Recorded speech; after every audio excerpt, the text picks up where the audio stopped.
Maître, s'il vous plaît.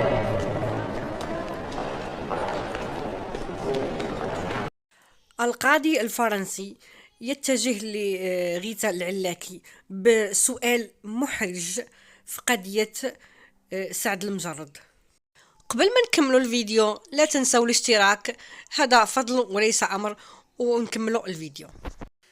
تعرضت زوجة سعد المجرد غيتا العلاكي لسؤال محرج، موقف محرج صراحة ما كانش معول عليه في المحكمة.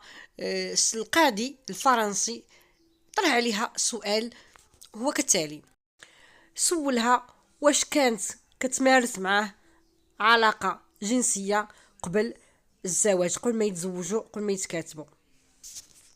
غيتا العلاكي جاوباتهم كالتالي: قالت ليه بأن سعد المجرد هو رجل محترم، كان يحترم النساء، وكان عندهم بزاف الصديقات، وما عمرهم طلب منهم شي حاجه، وكان تيحترمني بزاف. كانت العلاقه ديالنا مبنيه على الاحترام.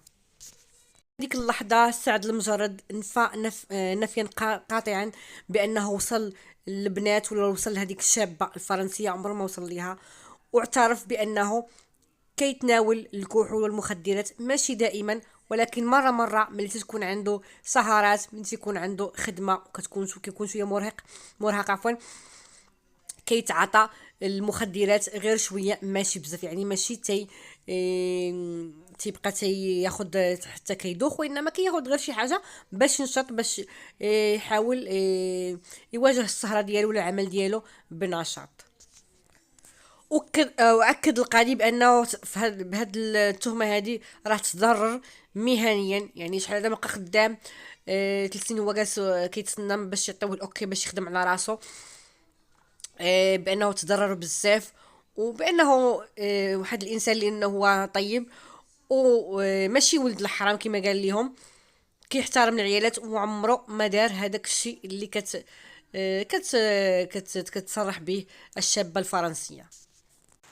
خلي لكم نتوما التعليق في هذه القضيه هذه.